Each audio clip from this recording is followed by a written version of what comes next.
666, o número da besta. O apóstolo João segue em sua visão dizendo o seguinte: depois vi um monstro que subia do mar. Ele tinha 10 chifres e 7 cabeças, uma coroa em cada um dos chifres e nomes, que eram blasfêmias, escritos nas cabeças. O monstro que vi parecia um leopardo. Os seus pés eram como os de um urso e a sua boca era como a de um leão.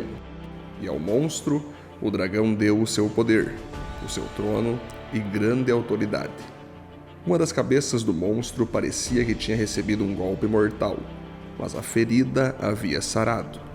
O mundo inteiro ficou admirado e seguiu o monstro. Todos adoravam o dragão, porque ele tinha dado a sua autoridade ao monstro.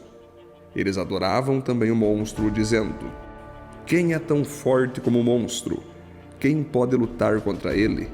Foi permitido ao monstro se gabar da sua autoridade e dizer blasfêmias contra Deus. E ele recebeu autoridade para agir durante 42 meses. Ele começou a blasfemar contra Deus, contra o seu nome, contra o lugar onde ele mora e contra todos os que vivem no céu. Foi permitido que ele lutasse contra o povo de Deus e o vencesse. E também recebeu autoridade sobre todas as tribos, nações, línguas e raças. Todos os que vivem na terra o adorarão, menos aqueles que desde antes da criação do mundo têm o nome escrito no livro da vida, o qual pertence ao Cordeiro que foi morto.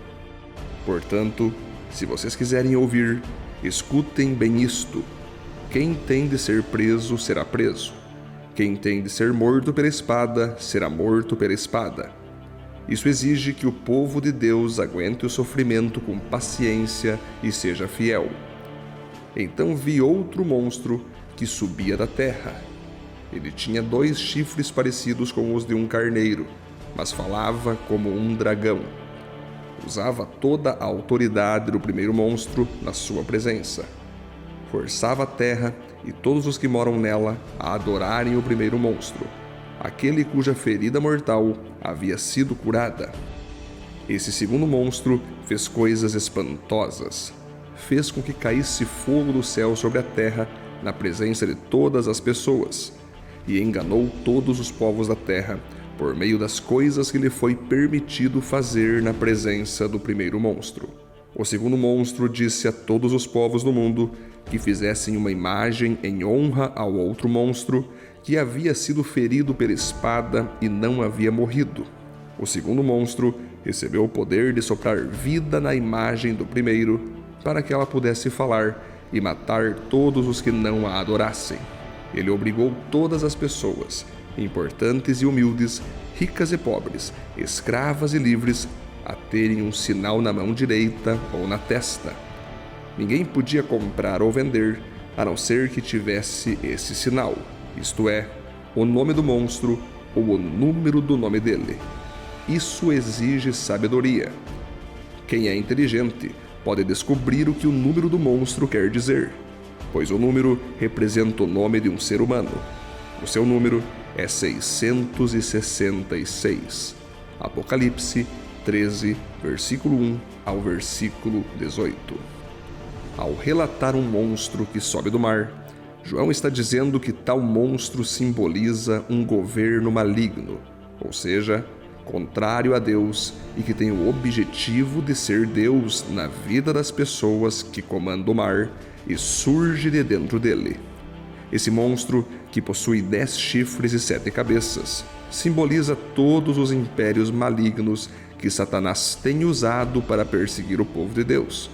Esses impérios são Babilônia, comandada pelo ditador Nabucodonosor; Egito, comandado por Faraó; Síria, que dominou Israel através do ditador Hazael; Pérsia, comandada pelo rei Ciro; Grécia Antiga, com Alexandre o Grande sendo seu principal líder; Império Romano, que possui vários imperadores; Roma Papal Religiosa, que foi a continuação da influência e poder político de um Império Romano que foi destruído, mas acabou ressurgindo nos moldes da Roma Papal, que continua existindo até hoje através da Igreja Católica.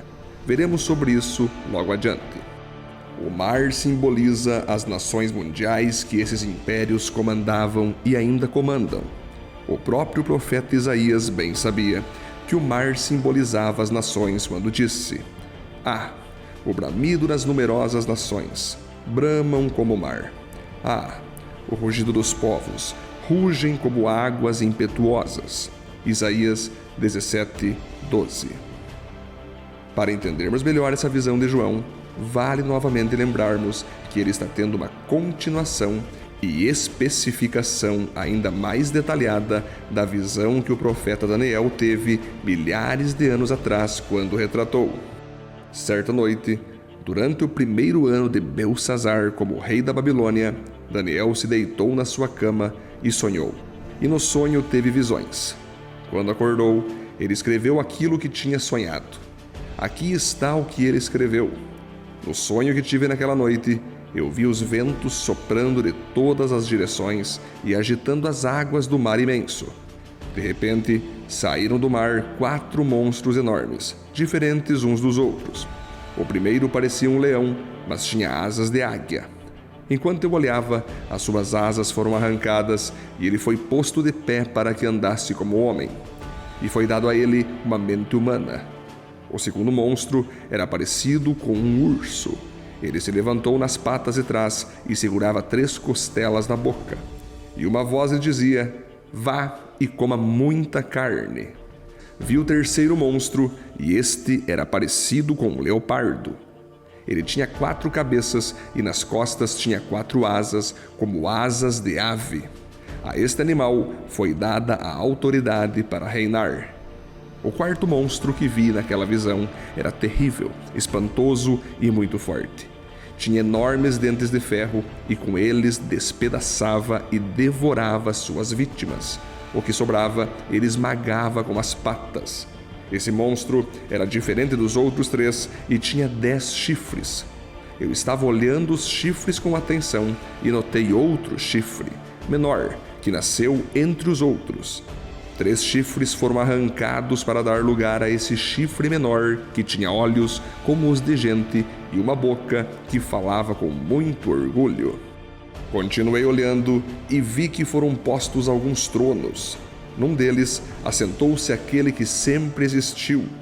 A sua roupa era branca como a neve e os seus cabelos eram brancos como a lã. O trono e as suas rodas pareciam labaredas de fogo, e de um lugar em frente do trono saía um rio de fogo. Havia ali milhares de pessoas que adoravam aquele que estava sentado no trono, e muitos milhões estavam de pé na presença dele. Começou o julgamento e foram abertos os livros. Continuei olhando, pois o chifre pequeno ainda estava dizendo palavras orgulhosas. E vi quando o quarto monstro foi morto, e o seu corpo foi despedaçado e jogado no fogo.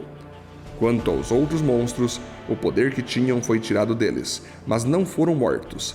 Foi dado a eles mais um pouco de tempo para viverem. Na mesma visão que tive naquela noite, vi um ser parecido com um homem, que vinha entre as nuvens do céu. Ele foi até o lugar onde estava aquele que sempre existiu e foi apresentado a ele.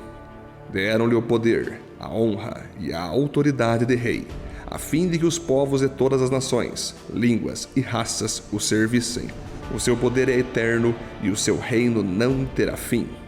As visões me espantaram e eu fiquei preocupado com o que tinha visto. Cheguei perto de um dos que estavam ali e pedi que me explicasse o que eu tinha visto. Então ele explicou assim: os 4 monstros enormes são 4 reis que vão dominar o mundo. Mas o reino será dado ao povo do Deus Altíssimo, e esse povo reinará para sempre. Eu quis saber também a explicação a respeito do quarto monstro, que era diferente dos outros 3, que era terrível e tinha dentes de ferro e unhas de bronze, que despedaçava e devorava suas vítimas e que esmagava com as patas aquilo que sobrava. Pedi também que me explicasse os 10 chifres que esse monstro tinha na cabeça e o outro chifre que havia crescido, derrubando 3 chifres. Esse chifre, que parecia mais forte do que os outros, tinha olhos e uma boca que falava com muito orgulho. Enquanto eu olhava, esse chifre começou a lutar contra o povo de Deus e estava vencendo, até que chegou aquele que sempre existiu. Ele julgou a favor do povo do Deus Altíssimo, pois havia chegado o tempo desse povo começar a reinar. A explicação que recebi foi esta: o quarto monstro é um rei, e o reino dele será bem diferente dos outros. Ele conquistará o mundo inteiro, destruirá todas as nações e as deixará arrasadas. Os 10 chifres representam 10 reis, que governarão esse reino. Depois deles, aparecerá outro rei que será diferente dos primeiros. Ele derrotará 3 reis. Ele falará contra Deus e perseguirá o povo do Deus Altíssimo. Procurará mudar a lei de Deus e os tempos das festas religiosas. O povo de Deus será dominado por ele durante 3 anos e meio.